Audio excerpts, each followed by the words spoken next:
to continue with our antibodies. The last video I was talking in general about the overall structure of the antibody or the immunoglobulin. And this video I'm going to cover a bit more specifically the different types of immunoglobulins that we make. All right. Now, in terms of immunoglobulins, the IgG is going to be the most common. You know, roughly 80% or so of the antibodies circulating in your body are going to be IgG. And this is really what I've been drawing all along, all right, has been that Y shape. And we'll put a little bit on the end there to show that we're specific for a particular antigen, okay? So that IgG has that characteristic Y shape, all right? And in terms of the IgG, some of the things that are unique about this one.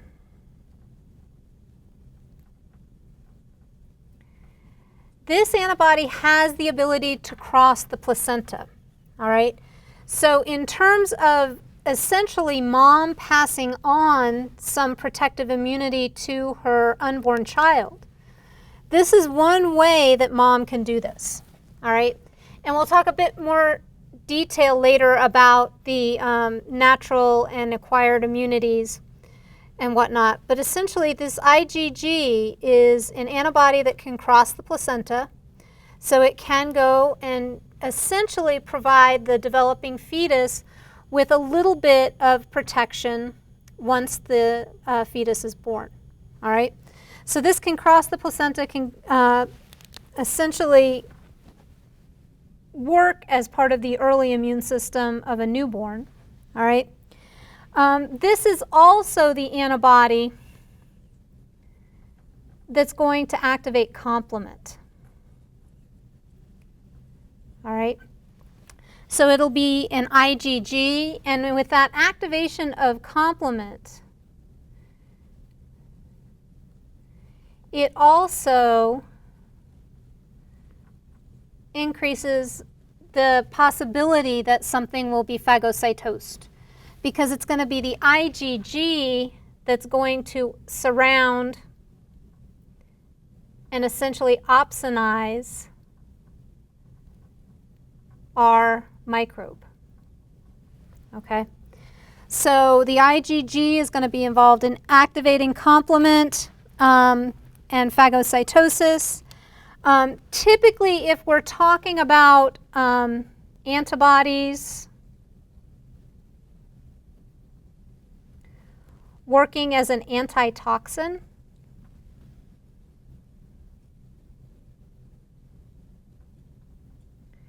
because antibodies do have the ability to bind to proteins that are just free, that it encounters.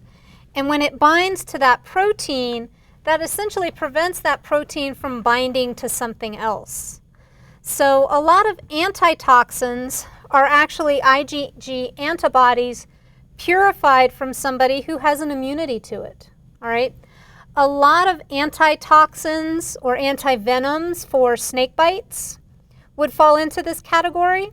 So essentially what happens, somebody gets bitten by a snake, it doesn't end up being lethal or toxic for them, or they survive. Their immune system generates those IgG antibodies. And then what happens, that serum can be used to protect someone else. It doesn't have to occur in a human. Antibodies can be generated in other ways as well. But essentially, antibodies can work as an antitoxin, essentially taking out or neutralizing an individual protein. All right? But these IgGs are the most common, and that's what I've been drawing all along. Okay? But there's more antibody types, more immunoglobulin types out there than just IgG. All right? The next most common immunoglobulin is going to be IgA. All right?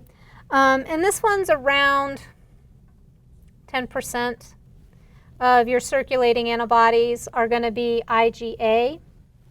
And in terms of this, you're going to see some components that are similar. You're going to have that classic Y shape, okay, associated with the IgG.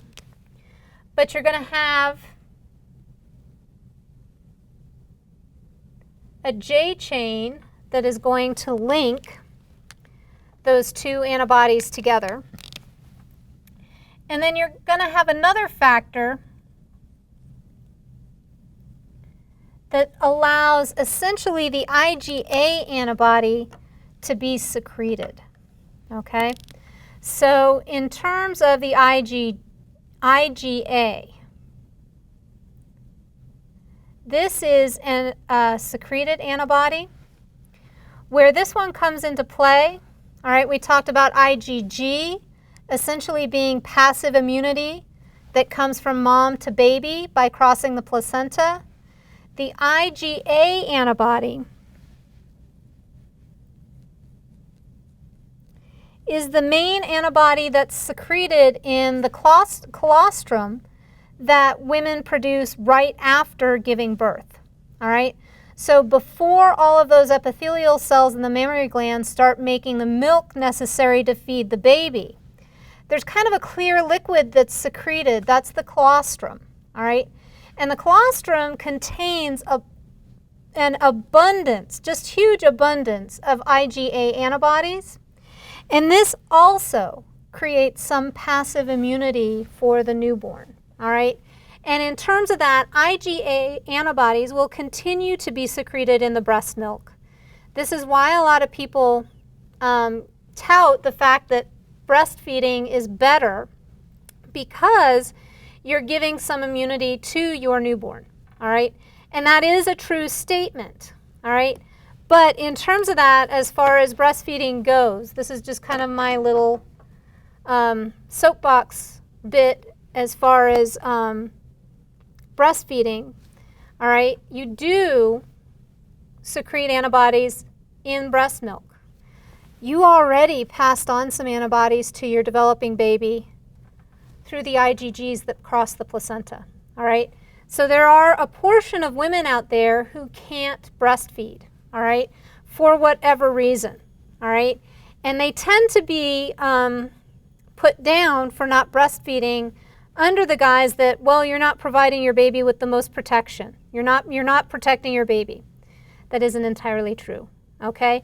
If mom can produce the colostrum and the colostrum gets delivered to the baby, that's going to give some mode of protection, even if she doesn't continue breastfeeding after that, all right? If she's not able to pass on antibodies through the colostrum, there are antibodies that are passed on that cross the placenta during development, okay? So in terms of that, that was just kind of a side note, all right? But the IgAs are going to be the main antibodies secreted within colostrum. These are not involved in complement. Even though you've got an IgG, they're associated with the IgA, this antibody won't fix complement, all right? Only the IgG does that, all right?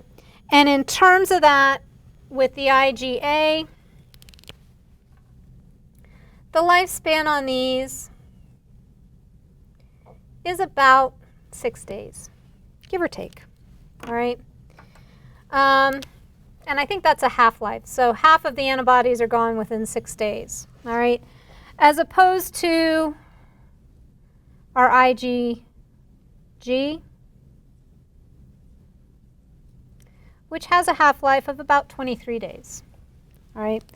So in terms of that, these don't tend to hang around for long periods of time, but they're one of the main secreted antibodies associated with the immune system, all right?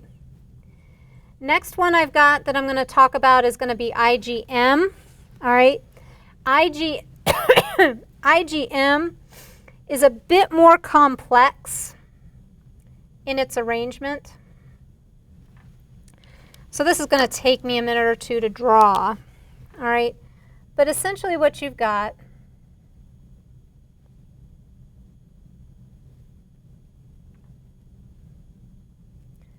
are those IgG antibodies kind of bound together. And in terms of that, you are also going to have a J chain that's going to hold some of these together. All right?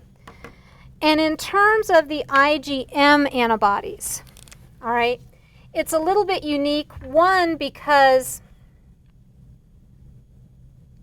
it's a pentamer, all right, meaning you've got 1, 2, 3, 4, 5 sides to it, and you've got an IgG sticking off of each one, all right. These are not as common as IgA, all right.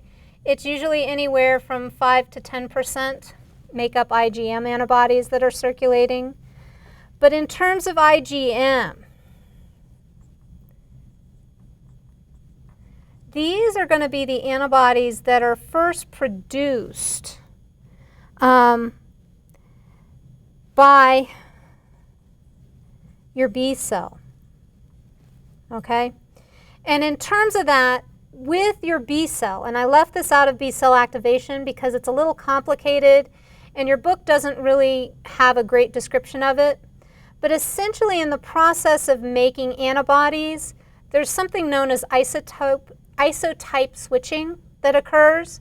And essentially what happens, first antibodies you have made are IgM, then it switches to start making them as IgG. And that's just part of the process that happens. I'm not concerned that you know all the detail about how that happens, okay? But in terms of that, the IgM tends to be the first set of antibodies produced by a B cell. And because of its ability to isotype switch between IgG, this does recognize complement. Okay, so in terms of that, IgG and IgM both have the ability to fix complement or activate complement. And in terms of that, probably the bulk of what's circulating is going to be IgG, IgA, IgM. Okay, those are going to be the 3 most common antibodies found circulating within serum, within the plasma, within your blood. Okay, half-life on these about like the IgA. It's about 5 or 6 days. Okay. There are 2 other types of immunoglobulins out there. There's an IgD and an IgE. Okay. As far as the IgD and the IgE, all right, what's unique about these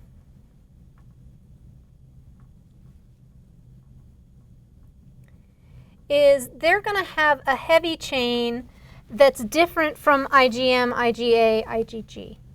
Okay? So the heavy chain is different between the two. The heavy chain associated with IgD is called delta. IgE is epsilon. So essentially the heavy chain is going to be different between IgD and IgE. And in terms of location, these are going to be associated with the mast cells in the body, all right? And what that means is IgD and IgE are really the immunoglobulins that come up and are involved in allergies. Okay, they're a very, very, very small percentage of the circulating antibodies, and they're not, because they're not common, what I want you to take away from it, the heavy chain is different between IgD, IgE, and the other immunoglobulins. And essentially, IgD, IgE, this is going to be associated with an allergic response, okay? IgM, IgA, IgG, these are all going to be the antibodies that are going to become important in recognizing invading microbes. All right. Let me know if you have any questions. All right. Otherwise, have a good day.